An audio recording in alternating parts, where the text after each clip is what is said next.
Welcome to our product theater session for today. My name is Tim Lorenkovitz. I'm a marketing manager with Ascensia Diabetes Care, and want to welcome you here today. What you're about to hear is a discussion on why accuracy matters and what you can do about it. It's a discussion about the importance of accuracy when dosing insulin and in diabetes self-management. The talk today is going to be given by Gary Shiner, a person I would imagine who doesn't need an introduction to this group, but I'll give one anyway. First of all, he's a well-known author, as you may have seen in some of his books, Think Like a Pancreas. He's a person with diabetes, so he has a strong experience in this area, obviously. He's a speaker for many companies and a consultant for many organizations within the industry. And you know, as one of the companies Gary speaks for, he brings a lot of credibility. And I just want to give a quick story about that before we get started. At Ascensia, we have an intern for us from the JDRF Association, so a person with diabetes who have come an intern for our organization. And when I met this woman, she came to me and I was telling her some of the things I do and what I work on, and I mentioned Gary's name and she was starstruck. She's like, "You know Gary Shiner?" And really what it told me, and as we had a conversation, she talked about her journey in dealing with diabetes. And what she said was that Gary was such an influence on her in reading his books and guiding her through her disease state and her journey. And it was really telling about, you know, we talk about from an industry's perspective, key opinion leaders, those who have opinions that influence others. And it really showed how strong of an influence Gary has within the industry and how important he is. So with that said, I'm really honored to introduce Gary today to speak on our behalf, to talk to you, and hopefully this doesn't come across as a commercial for Ascensia products, as though that's my intention as a marketing guy, but really to give you some insight and some practical strategies when dealing and managing with accuracy. So without further ado, here's Gary Shiner. Thanks, Tim. By the way, Tim was the captain of the winning basketball team at Hoopla last night. I got his autograph and everything. I'm thrilled by that. So, quick question for you. By show of hands, how many of you are here because this topic of meter accuracy is just digging at your brain and you want to know as much as possible about it? How many of you are here because I'm just such an awesome speaker and so handsome? And how many of you are here for a sandwich? All right. Now, how many of you are compulsive liars? Everyone's here for their sandwich. I know that, you know that, but maybe we'll learn a few things along the way as well. I still remember my first blood glucose meter, 1985. It was the size of a brick. It took 10 microliters of blood. You had to apply the drop to a square area. I'm good, but I could never get a square drop out of my finger, no matter how hard I tried. And you know, the precision on these things was pretty bad. It could vary 100 points either way sometimes. Obviously, the technology has improved, and our ability to utilize the technology has improved considerably, but one of the areas, the accuracy, is something that I think still deserves considerable attention as we're coaching patients. I'm in private business for myself, so I work with a lot of companies. Pay no attention to that. So what we'll talk about today is the role that meter accuracy plays both in patient care and also in making sure that continuous glucose monitors are being used optimally. And you know, I'm not going to lie to you here. I use a CGM myself. Most of my patients do. It's the future of diabetes management, but we can't get to that point without accurate meters in the first place. We'll discuss some of the metrics, some of the terminology that's used in measuring accuracy of these devices. And it's amazing how much confusion there is out there about things like MARD and ISO and FDA guideline, because they are very different measures. And then we'll discuss some of the in the trenches of practical things that we can all be doing to enhance the accuracy of these systems so that our patients can benefit. We have a number of options available to us now for evaluating glucose control, and they come with them their own share of advantages and drawbacks. Blood glucose meters are the most precise point-in-time measure that our patients can utilize. They're accessible, they're generally covered, but there's drawbacks. You got to prick your finger. You have to get a drop of blood from your body in order to activate these things. So there's advantages and drawbacks to anything. With CGM, particularly with real-time CGM, we have the advantage of seeing what direction glucose is headed, and also having them alert users about whether their glucose is starting to trend out of range. Because most of our patients can't really sense when the glucose is a little high or a little low. When it gets dangerously high and low, they can feel it, but oftentimes they don't get an early warning like a CGM can provide. That's so valuable. And with the intermittent scanning systems like Libre, you're getting instant information on a regular basis. But with any CGM system, you have issues of lag time and less accuracy than you can achieve, and access is not available to everybody. There are costs involved in most cases, and many people just don't want to have a device on their body all the time. That comes to some of the lab work like YSI. Who knows what YSI stands for? If you know, raise your hand. A free sandwich. Anyone who knows what does YSI stand for? Yellow Springs Instrument. Okay, what the heck does that mean? Yellow Springs is a town up in New England where they developed the first machine for measuring hemoglobin A1C. So for measuring blood glucose in a lab setting. So that's why they call it the Yellow Springs Instrument. It's very scientific. It's kind of like the Somogyi phenomenon, named after Dr. Somogyi. But the laboratory blood glucose is the gold standard. That's what everything else is measured against in terms of its relative accuracy. But who has a YSI? Who has a Yellow Springs Instrument? How many patients have a Yellow Springs Instrument? Nobody does. This is not something that we generally have access to. Hemoglobin A1C, those oftentimes we have point of care systems that we use, or we can send it to the lab to have it done. Patients can do home A1Cs now. What's the limitation with an A1C? It's only providing an overall average. It speaks nothing to the quality of a person's glucose control. So there's some major limits to what we can learn from just looking at an A1C. Fructosamine is much like the A1C. It's just an overall average, simply for a shorter time interval. And we have the glycomark test, which gives us some degree of variability measurement, at least for the last 10 to 14 days. It'll indicate how often someone's glucose is exceeding renal threshold. So we can get a sense, well, if your A1C is great, but your glycomark is off, you've got a lot of peaks and valleys.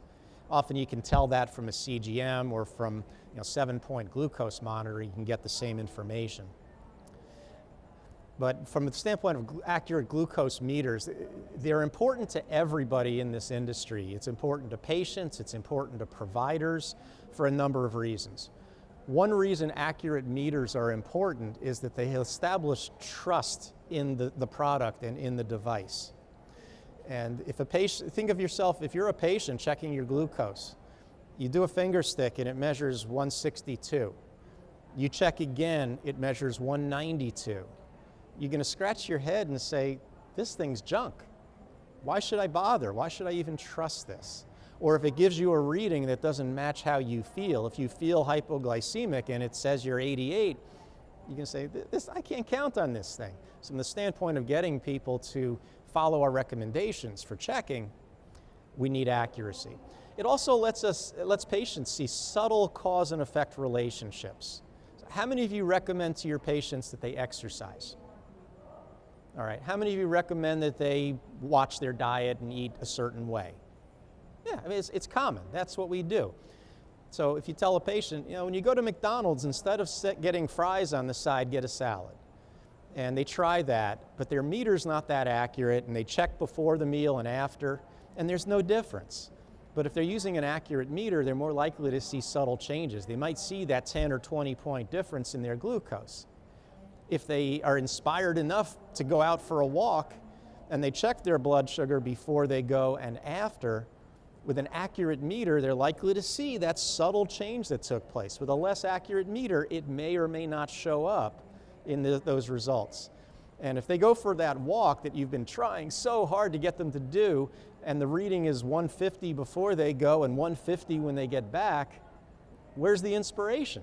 But if it's 150 before they go and 136 when they get back, holy cow, Mabel, my sugar dropped 14 points. You know, that's inspirational. That's going to help motivate them. With CGM systems, it allows the systems to function well, and even in the factory calibrated systems. And we'll go over that in some more detail in a moment. And as clinicians, we need accurate information for coming to clinical insights to see what's going on. Where are the highs? Where are the lows? What are the cause-effect relationships with the patient's behaviors? So we rely on accurate data as well for coming to proper conclusions. Accurate meters are very important for people who utilize intensive insulin therapy. These are folks who are taking insulin at meal times and hopefully adjusting their insulin based on what their readings are.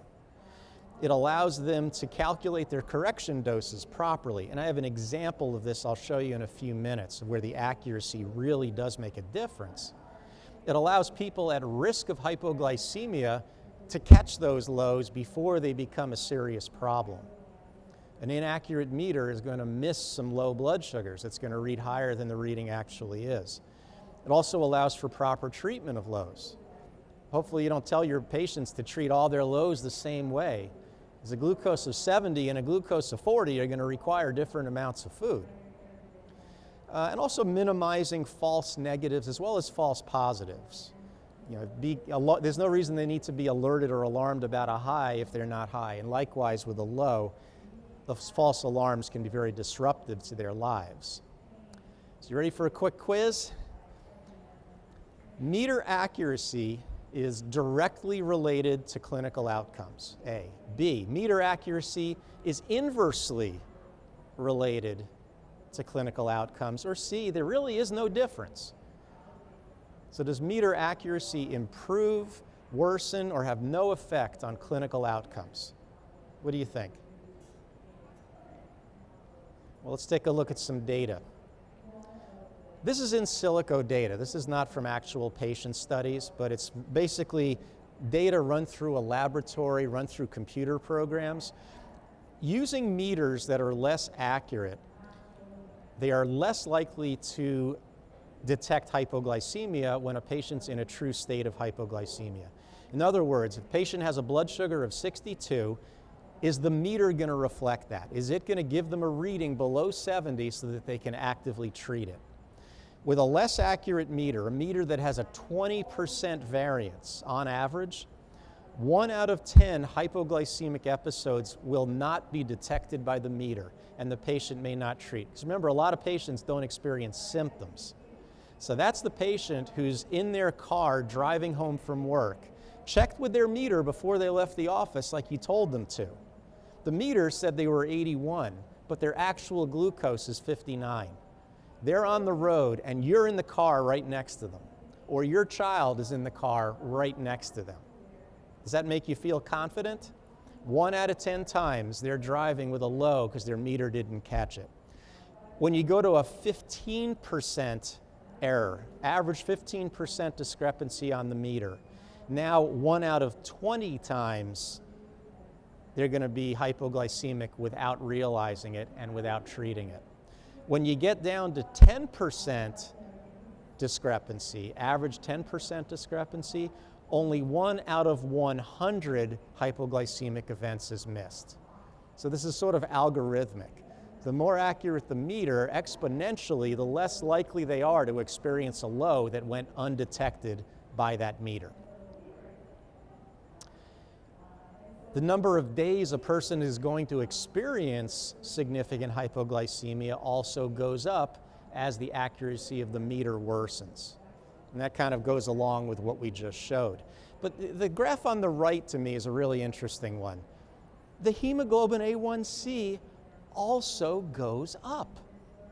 Why would average blood sugars go up in people who have more low blood sugars? Think about that. Any ideas? Well, how many patients treat their low blood sugars with exactly 15 grams of carb? I know that I once ate a whole half gallon of ice cream when I was low. I mean, you become vociferously hungry when you're hypoglycemic. Most people overtreat their lows. That's one reason. There's also the hormonal rebound that occurs from hypoglycemia. The body generates counter-regulatory hormones when we're low, and those hormones block insulin's actions for hours, and we wind up with a rebound high as a result. We've also seen I'm sure we've all seen patients who intentionally keep their glucose in an ultra-conservative range because they're fearful of hypoglycemia. The more lows they've had, the more fearful and anxious they become. And instead of aiming for that glucose of 100 or 120 that you've recommended, now they want to be up around 150 or 180 most of the time. So they're intentionally underdosing themselves to avoid hypoglycemia. So we see higher A1Cs and more hypoglycemia. It's a lose-lose. What about for CGM users? Now, why specifically is an accurate meter important? I mean, I use a Dexcom G6. It doesn't require calibration, but you still need to finger stick in certain instances. You need an accurate meter to make sure that your CGM system is functioning and performing properly, whether it requires calibration or not. One issue I have with Libre is you can't calibrate it. So if you happen to finger stick and there's a big discrepancy, that's not a good thing. You can't calibrate it, you're stuck. With the Dexcom, at least you can. The more accurate your meter is, the more accurate you can make your sensor. Sensors will also sometimes reject the calibration values if there are big discrepancies. A sensor that's going to reject the value, it might cause the sensor to fail. If someone's using a hybrid closed-loop system, it could keep that system from making erroneous decisions. An inaccurate sensor can have far-reaching effects for people who are on pumps, who are using closed-loop systems, or pretty much anybody who's making decisions about their food, their activity, and their insulin. The accuracy of the CGM is vital. So this is a good phrase when it comes to CGMs. They feed off the readings that are fed into them from the meter. And garbage in really does equal garbage out. If you're feeding a CGM inaccurate data, its accuracy is going to be poor. And you're going to get more failed sensors, you're going to get more lockouts from closed loop mode because the meter data that's being fed in is less than accurate. And think about the situations where finger stick readings are still necessary.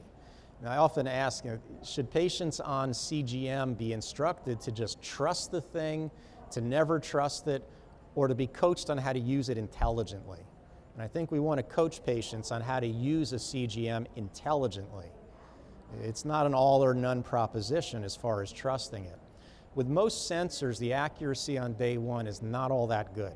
Sensors become more accurate the longer they're in up until the time they expire. On day one, most sensors are not that reliable. The Dexcom G6 is pretty good, but the others I wouldn't trust on day one. It's really best to do finger sticks on day one of any sensor. Likewise, during the warm-up period, the 2-hour warm-up period with the sensors, it's longer with Libre. It's almost, I think it's a full day with the Eversense. You need a finger stick reading to make all of your decisions during the warm-up periods because you're just not getting data. Anytime the value from the CGM is not displaying, perhaps there's a transmission problem, perhaps there's an accuracy issue within the algorithm. If you don't have data on screen, you need a finger stick reading. When glucose is rising and falling quickly, a finger stick reading is best. Why is that? You're all familiar with this concept of lag time with CGM. You have a 5 to 10 minute lag time. If your glucose is relatively stable, your blood sugar 5 minutes ago is going to be about the same as it is now. But if you're falling quickly, that reading 5 to 10 minutes ago is going to be much higher. If you're rising quickly, the reading 5 to 10 minutes ago that the CGM shows is going to be considerably lower. So when it's rising and falling fast, finger stick readings are going to be much more accurate than a CGM. Of course, if a person's symptoms don't match what the CGM is showing, which happens, you feel low and it's saying you're fine, or you feel really high and it's saying you're fine, a finger stick is necessary. This is an interesting one. When somebody's recovering from hypoglycemia, they should not trust their CGM. This goes for every CGM system. Any idea why that is? It does have something to do with lag time. It ends up when you're recovering from hypoglycemia and your body is producing stress hormones from the low, there's very little blood flow getting to the skin surface where the sensor is sitting. And as a result, the lag time is really prolonged when you're recovering from hypoglycemia. The same can be said about exercise. During exercise, there's a prolonged period of lag time on CGM. So finger sticks will provide much more accurate data. For the systems that require calibration, you need finger sticks for that. What else we got? Acetaminophen still affects the Medtronic sensor, and it affects the Libre. So you have to be careful about, and it also affects the older model Dexcoms, the G4, G5, are affected by acetaminophen. Acetaminophen causes an artificial rise on the sensor, so it's not going to be trustworthy for several hours. Patients who want to go off the sensor for a while for personal vanity reasons, whatever it is, will need to go back to finger sticks. If there are issues with the transmitter not generating a signal properly, if there are supply delays, which has happened with both Medtronic and Dexcom, it probably happened with Libre at some point.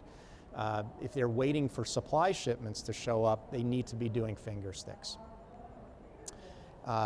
The closed loop systems that exist right now require extra finger sticks on top of the ones needed to calibrate the sensor. Those extra finger stick values are going to be needed several times a week. And anytime accuracy is in question, and that comes almost right out of the user guides for the various CGM systems. So, if anytime a patient is in doubt, they need to get their meter out and do a finger stick reading. Finger stick readings, SMBG, self-monitoring of blood glucose, really is the foundation of all the future technology. We need, in order to get to an artificial pancreas, we have to have good hybrid closed-loop systems first. In order to have functioning hybrid closed-loop systems, we need to have accurate, reliable CGM data. And to have accurate, reliable CGM data, we need a finger stick, a good, accurate meter to support that. So nothing moves forward unless we have a good, accurate meter. Another quiz for you. This gets down to some of the metrics and terms we use. You've heard of ISO, you've heard of MARD. ISO is International Standardization Organization. This is just establishing standards for different forms of devices. And MARD stands for Mean Absolute Relative Difference. Are they the same thing? Is ISO a standardized requirement for measuring accuracy? Or is MARD a standardized requirement for measuring accuracy? What do you think? Or is it both B and C? There's actually a typo on there. ISO, it should say ISO is a more stringent requirement. MARD is a less stringent. ISO is a more stringent. They are standardized requirements, but ISO is a more stringent requirement for measuring accuracy. Much more so, and I'll show you why. MARD stands for, again, Mean Absolute Relative Difference. So I'll give you an example. Let's say you take two readings, or one reading, and compare it to YSI, our lab value. And there's a 20-point difference. It comes to a 14% difference in this case. If you take a bunch of those differences and average them, you've got a MARD. ISO is a very different term. With ISO, we want at least 95% of values to be within a certain accuracy range of the lab values. Right, so an ISO of 5 means that at least 95% of readings need to be within 5% of the lab value. An ISO of 10, at least 95% need to be within 10% of the lab value. Now with readings that are below 100, instead of using a percentage difference, it's just a raw number of points. So with an ISO of 15, at least 95% of readings over 100 have to be within 15% of the lab value. And at least 95% below 100 have to be within 15 points of the lab value. So again, here's an example. On the left is a MARD example. We've got 4 readings, and the percentage difference is averaged to give you a MARD. Now granted, when they use this, for example, for evaluating a CGM, they're using tens of thousands of data points. It's not just a handful. But that's the concept. The MARD is the average discrepancy between the glucose value and the lab value. On the right, we have the same data points. We have one that's off by 20%, one that's off by 10 points, one that's off by 14%, one that's off by 8%. None of those readings meet the ISO 5 standard. One of the 4 meets the ISO 10 standard. 3 out of 4 meet the ISO 15 standard. So remember, to really meet the standard, at least 95% have to meet the requirement. In this case, only 75%, so that would fail. Yeah. So that would fail the ISO 15 standard. Whoop, come back. There we go. Okay, so remember, now the FDA has a slightly different set of guidelines. With the FDA, they don't care if the reading is above 100, below 100, matters not. At least 95% of readings have to be within 15% of the lab value, and at least 99% of all readings have to be within 20% of the lab value. Now, by contrast, if you have a MARD of 15%, half the readings could be more than 15% off. Half the readings will likely be within that 15% criterion. So you can see with a MARD of 15% is a lot less precise than an ISO of 15 or an FDA guideline of 15. So again, those 4 data points that we looked at before, they would not meet the FDA requirement because only 75% of them meet the 15% standard. In fact, if we compare ISO with MARD, there's about a 2.5 times relationship. To get to an ISO of 15, roughly, you would need a MARD of about 6%. So if you have a meter that meets an ISO standard of 10, it would have a MARD of about 4%. So there's about a 2.5 time relationship between them. And we threw the Contour Next one up there since they sponsored this. They meet an ISO of 8.4, so 95% of the Contour Next readings are within 8.4% of the lab value, which is equivalent to a MARD of, you see that, 3.4%. So on average, on this meter, this Contour Next system, the readings on average are going to be within 3% of a lab value. That's pretty impressive. So again, is a 10% MARD the same as a 10% ISO?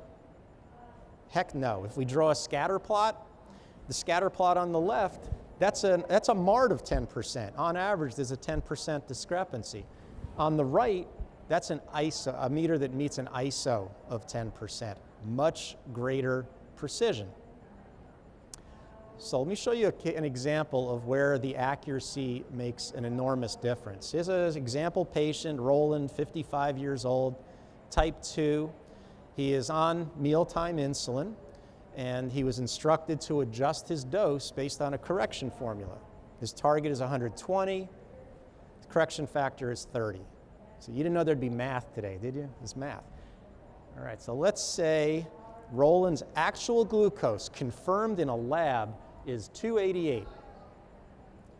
If he's using a meter that's off by 20% on average, that reading can come in anywhere between 230 and 346. With a 15% ISO meter, we're looking at a range of 245 to 331. With a 10% ISO, 259 to 317, and with 5%, 274 to 302. So the spread can be significant. Now, how does that translate into Roland's dosing decision? Remember, his actual blood sugar is 288, and he gives an extra unit for every 30 points above 120. So his actual correction dose should be 6 units. But here's what would happen with the various meters. With a meter that's off by 20% on average, he could take anywhere from 4 to 8 units, and here's where his blood sugar would wind up, anywhere from 48 to 168. With a 15% ISO meter, he could take anywhere from 4 to 7 units, putting his blood sugar in this range. It's not until you get to 10 and 5% ISO that you're getting doses that would not cause major therapeutic problems, or he would not wind up above target or in a hypoglycemic range. And remember, we talked about driving on the highway next to somebody who used a meter before they drove. With an ISO of 20, 1 out of 10 trips, they're going to have a low blood sugar and not know it. ISO of 15, 1 out of 20 drives, they're going to have a low and not know it. ISO of 10 and less, 1 out of 100 times. So my question to you is, should we expect more than just the 15% ISO that the FDA requires?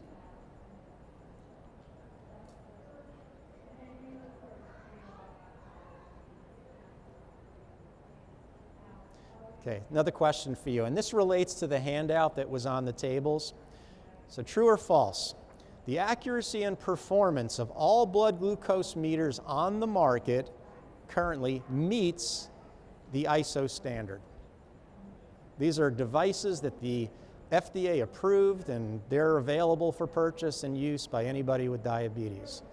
Do all of those meters meet that standard? Well, the Diabetes Technology Society was doubtful. They felt that once a company does its own internal studies and then submits for real-time testing, the data can be a bit tainted. So they took 18 FDA-approved meters and had over 1,000 patients. It was a multi-center study to evaluate whether these meters were sufficiently accurate. And applying, they had trained people doing the testing. The patient didn't even do the monitoring. They had a trained operator prick the finger, apply the drop, etc., to eliminate any possible sources of user error. And they applied the standard looking at 95% of readings being within 15% of the laboratory value that was obtained at the same time. And what they found is on the flip side of your sheet. 6 out of 18 meters met the criterion. 2/3 of them did not. So once you get these meters manufactured and out the door, they may not perform as intended or as expected. So this is the 15% criterion circled up here. The green ones are the only ones that were met that at least 95% of the readings were within 15% of the lab value. And I wanted to break this down and magnify it a little bit. I want to look at the 10% measurement and show you we've only got one meter that meets the 10% criterion, and that's Contour Next.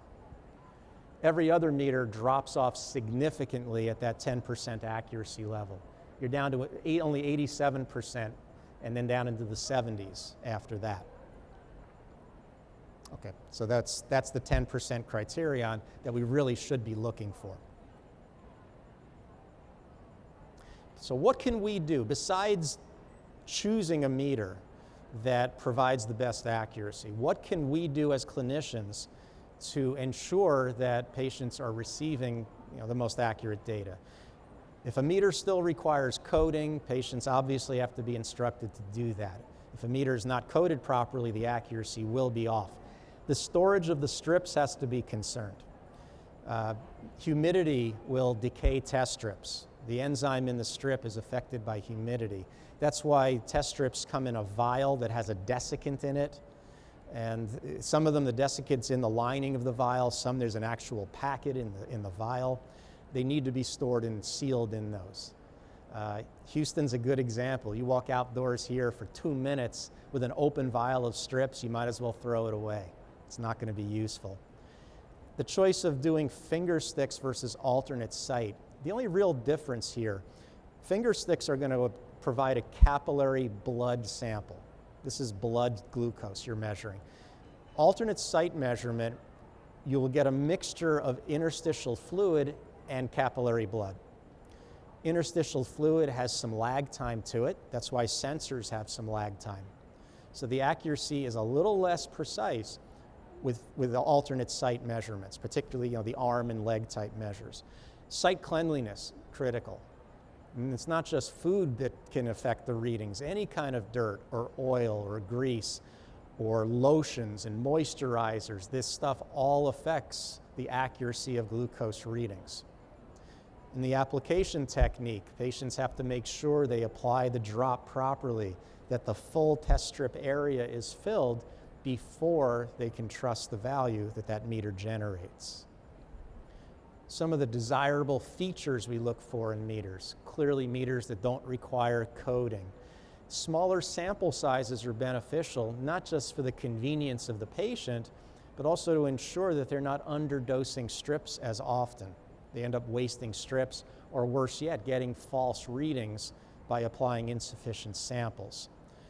Meters that operate within a very wide temperature and humidity range are less likely to generate inaccurate data. Strips that allow the user to reapply. So if they don't apply enough the first time, the ability to apply additional blood and get the accurate reading is very nice. The simplicity, obviously the fewer steps, the less things that can go wrong, and minimal interfering factors. I mean, years ago, maltose was a major issue because it was affecting the accuracy of glucose meters. They fixed that. Most meters now don't have a lot of factors that interfere with their accuracy. So a few just kind of hidden facts about this Contour Next 1 system. Again, most meters struggle to meet an ISO 15% standard. Contour Next is at 8.4%, and that was in a patient use study, not in a tester, examiner doing the testing for them. The patient use study showed that it met an ISO standard of 8.4%. It allows second chance sampling for up to 60 seconds. So if I put a strip in and apply an insufficient drop, I get a message, please reapply, I can apply more, and the accuracy of the meter is right on, spot on. The meter provides a color. It'll light up in green or yellow or red, depending on the glucose range. When I first heard about this, I thought, what a stupid feature, who needs that? But my patients love it.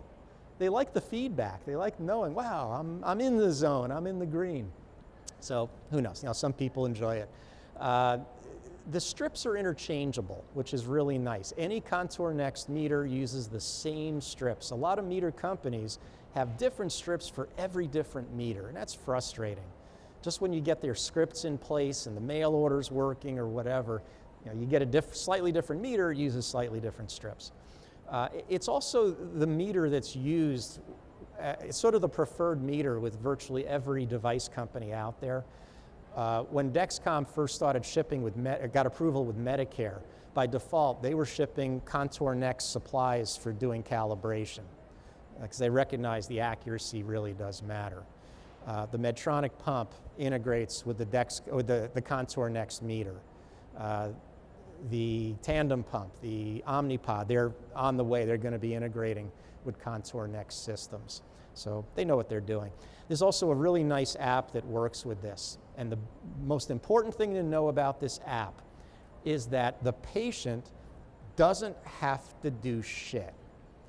They can ignore that it's even there because the data passively through Bluetooth goes into the cloud and into the system. So you can access it, or they can access it, or you can access it together to see reports, to be alerted if things are out of range. It does pattern recognition. So it can let you or let the user know if the readings are out of range at certain times of day. So the pattern recognition part is nice. If you don't have an inordinate amount of time to analyze data, it'll give you some insights instantly. But the fact that the patient doesn't have to do any extra work to get this to function is great. Because as soon as the instructions say that the patient has to do this, this, and this, it ain't going to happen. We know that. The complexity of these systems now is crazy. This is passive, effortless for the patient, which is pretty important. So to kind of put this all together, accurate finger stick readings remain very, very important. We need them for CGM to function well, and patients need them at times when their CGM is not providing them with any data or data that's questionable. Accurate readings are necessary for proper insulin dosing. I showed you an example. That's just one example where an inaccurate meter will lead to potentially dangerous dosing decisions. Even if the patient's doing the math right every time, they need the accuracy of the meter. It's necessary for confidence, for that patient to be trusting their meter and to be doing the finger sticks that are necessary, and for safety purposes of detection of hypoglycemia, proper treatment of hypoglycemia. Recognize that not all meters are created equally. There are accuracy differences. I didn't get into the chemistry of how the strips are designed. If you want to learn about NAD+ and all that, go to the Ascensia booth. They can explain to you the chemistry that makes this system unique. But trust me, it is very unique, the chemistry, it's proprietary chemistries that they use. And our role is still essential. Just getting the right meter in the patient's hands is half the battle. They still have to be using it properly. We have to be instructing them on proper technique when they're doing finger stick monitoring. You don't want them calibrating their CGM with an inaccurate reading because there was a smudge on their finger. You don't want them using that, the meter if the strips haven't been stored right. So the instruction we give patients is still a basic foundation. We have to continue doing that. Oh, by the way, I found the ultimate case. They're trying to build these all-in-one systems for blood glucose meters where you have the meter, the strips, the lancing device all built into one. I use a rubber band. It's beautiful. I'm thinking of marketing it. Think I can get $19.95 for one of these? If you order today, I'll throw a second one in at no extra charge, but there's an extra handling fee, that sort of thing. All right. Okay, so are there any questions? I think we have a couple of microphones if anybody has questions. Go back.